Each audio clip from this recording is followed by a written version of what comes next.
Men scrutinized his every movement. He scooped up the eggs with his hand. Then he attacked the toast. He dipped the hot coffee, too, quickly, spilling the coffee on his fatigues. "Captain Kincaid, we want to speak with you about your story." Patch finished the toast as he chewed. "The story won't change, gentlemen." The guy with the glasses spoke up next. "We are both involved in the Cuban situation." My name is Manuel Antonio. This is Socaris.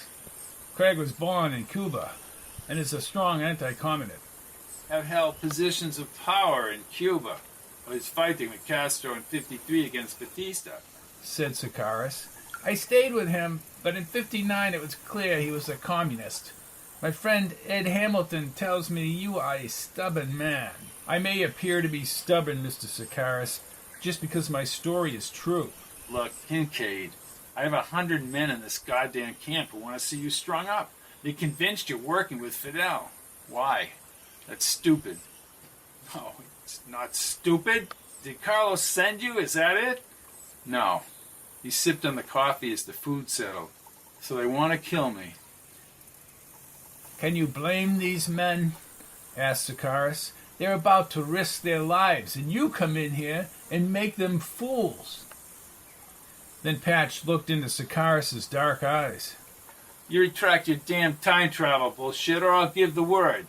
Patch stood and placed both hands on the table. One of the soldiers pointed his M1 through the doorway. You go give the damn word. I don't need you to tell me to change anything. I don't need you to tell me to change something I damn well know is true. Then Patch looked into Socaris' dark eyes.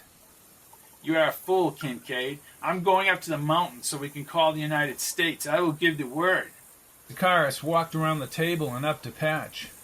These men are killers. You're on your own, Captain.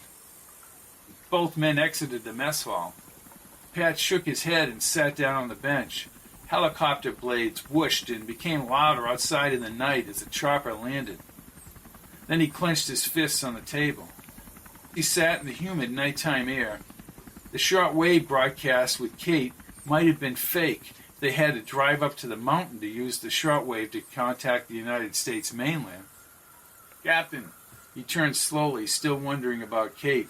One of the soldiers stepped inside. We need to bring you back to your tent, Captain. Base X, Gritalo, Guatemala, April 2nd, 1961, 2:46 a.m. Patch, need to get to a private plane on the runway. Ray, can't it wait till morning? Asked Patch. It's the brigade. The troops have had it with your time travel story. What? They're convinced you're working for the Russians. I just got a call to get you the hell out of here. Now let's go. Patch sat up. Then he jumped to his feet and grabbed his shirt and pants. Apparently they've got the troops more stirred up than they already were. Patch buttoned his pants and thrust his arms into his shirt as they ran outside. Where's the jeep? Going on foot. A lot smarter that way. He crossed between barracks and directly behind the camp toward the chapel to the north. Near headquarters, 3 soldiers blocked the road with extended rifles. Where to? Well, bushwhack it through onto the side runway. They leaped through the dense vines and small bushes toward the edge of the runway only a few hundred yards ahead. There's no one other than the pilot of that plane that I trust in this camp. Who's the pilot? Asked Patch as he brushed off his pants. Pilot's name is Harold Easterly. Dietrich told me he works for Carlos Marcello in New Orleans. He brought Socaris and Antonio into camp from Florida. They stepped onto the grit and traced the grass along the runway. Why would he help us? Dietrich is paying him $4,000 to fly us to New Orleans. His cover will be that we forced him by gunpoint. Meinkewitz pointed to a tiny plane under a pole light near the shack. There it is. You know this guy? Dietrich says he can get us out of here. Patch nodded and they both broke into a run down the dirt. The propellers on the small plane began to spin. Meinkewitz reached the plane first and the pilot pushed open the door. The man had a white baseball cap and dark eyebrows. Patch climbed into the front seat as Meinkewitz stationed himself in back. Harold Easterly, said the pilot. He immediately turned the plane and started back along the shed. The engines were louder now. We need to get the fuck out of here now. We've got their collective asses on a bed. Korbinski, Ray. Easterly winced. Who's Kabinski? Is there a Russian commie in this mix? Forget about that, said Meinkewitz. How long will it take to get to New Orleans? Depends.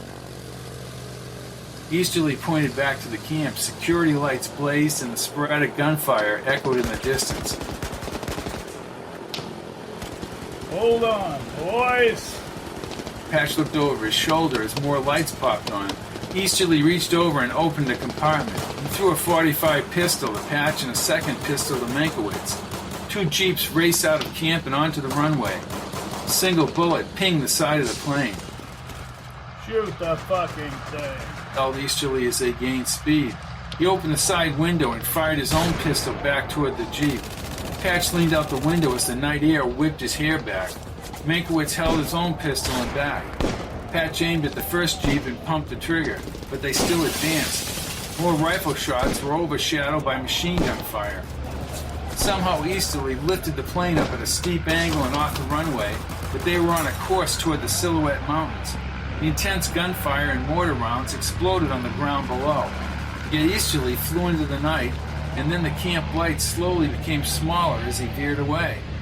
You're one hell of a pilot, Harold. That may be true, Captain. Let's hope they didn't hit the fuselage. Meinkewitz leaned forward and checked the control gauges. You won't know that till we get over the ocean. Don't worry. I have one motto. What's that? Asked Patch, realizing they were free of camp.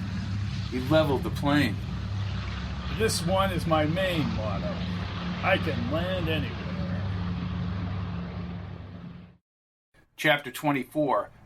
The Town and Country Motel, New Orleans, Louisiana, April 2nd, 1961, 10:11 a.m.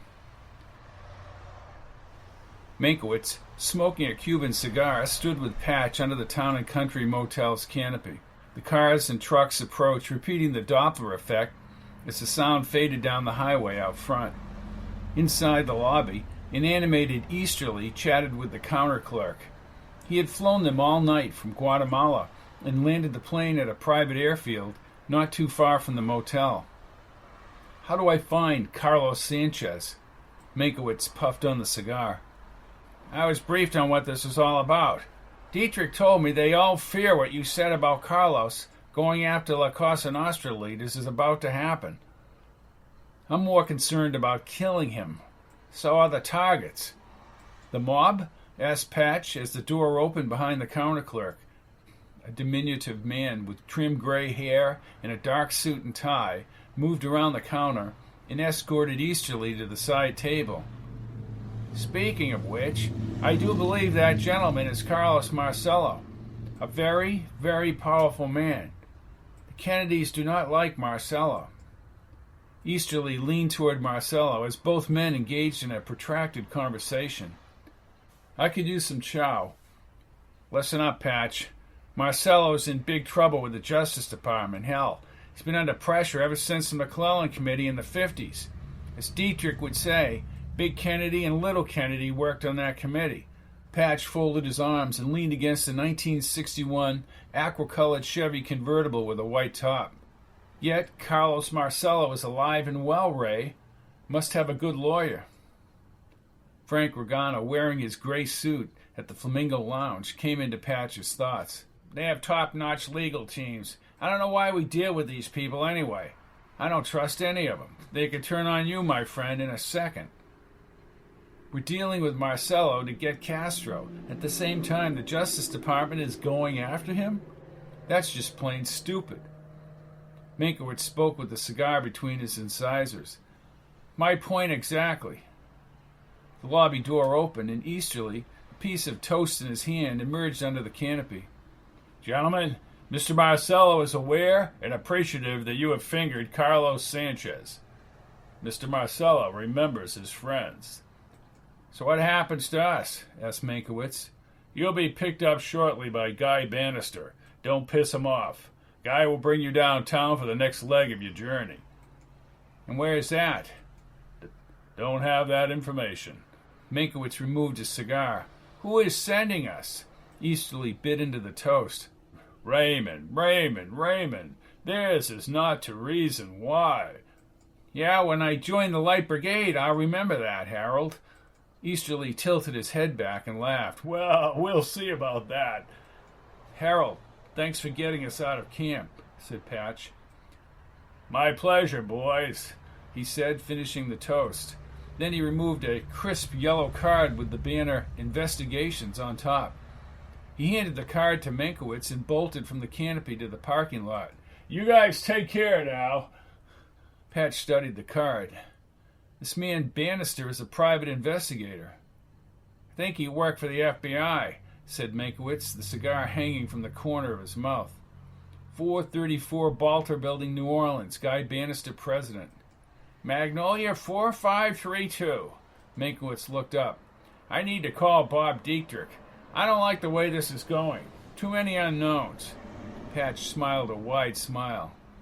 And he does personality analysis. Whoop-de-doo. A lot of cozy relationships, Patch. Real cozy. Driving down the side streets, New Orleans, Louisiana, April 2nd, 1961, 11:30 a.m. Guy Bannister, lingering at retirement age, had gray hair pushed straight back and possessed a self-importance as immense as his hatred of Castro. He kept telling Patch to behave himself. He drove his blue Ford easily as he navigated over the Huey P. Long Bridge and then into the city's back alleys. We're going to kill that prick so dead that Khrushchev will feel it. You have an office, it says on your card, said Meinkewitz. Yeah, I have 2 rooms on the first floor across from the Masonic Temple. We may move, who knows? Patch leaned against the front seat. Just where are we going, Mr. Bannister? Bannister looked in the mirror. Don't worry about it. Everybody has a bit of information, said Patch. Somebody must have put the whole puzzle together. Bannister shook his head as he turned the corner. Don't count on that either, son. The more you know, the more you don't want to know. He said nothing as he drove toward a huge body of water east of the city. Lake Pontchartrain is away from your office, Guy, said Meinkewitz. Bannister removed a pearl-handled revolver and fanned it toward the back seat. You'd best shut your mouth. Black Lincoln moved slowly on the grass and stopped near some palm trees less than 100 yards from the water. Bannister skidded onto the grass. This is the end of the line, Ray. Both of you out of the car. What's going on? Shut up. Patch stepped outside and joined Meinkewitz on the grass. The Lincoln's driver's door opened as Bannister's blue Ford spun onto the asphalt. A dark-haired man with a square-faced jaw and a penciled mustache emerged from the car. He wore a lightweight jacket, had a Cuban accent, and carried a little black .38. What's the deal? Asked Meinkewitz. The deal, my friend, is you're going on vacation. He started the Lincoln and drove the car, waving the gun as he spoke along the lake. Patch sat on the outside, Meinkewitz in the middle. If you're going to kill us, then just get it over with. Kill you? You're much too valuable to be killed. No one knows who the hell you are. As for me, well, Fidel has a price on the head of Arthur Smith. Nah, your name sounds damn familiar, said Meinkewitz. It should. Carlos Marcello is my friend. He promised me American dollars if I give him gambling concessions once we take the country back. Right now, I'm the leader of the Cuban Reclamation Army. Patch wondered what the title inferred and why this guy didn't wear a uniform. Where are we going? Ah, your vacation. You're going to Miami with Mr. LaRue. Who? Not who, LaRue. He needs to make a delivery, and you are part of that delivery. To whom? That is the information I cannot reveal. However, should either of you tell me why Carlos Sánchez is going to kill members of organized crime, ever think that Fidel doesn't want them running their operation back in Cuba? Asked Patch. That goes without saying. Where's the traitor? Fidel? Asked Patch. Arthur Smith laughed heartily enough to lower the gun for a second. Then his face hardened and he took aim again. Where is he? We don't know that. What, do you think I'm some kind of fool? I worked for Batista in Havana. I am dedicated to killing Fidel Castro. You will gain nothing, especially in Florida, if you don't tell us where Carlos is now. I'm sure when Carlos wants to make himself known, Mr. Arthur Smith, even you will be told.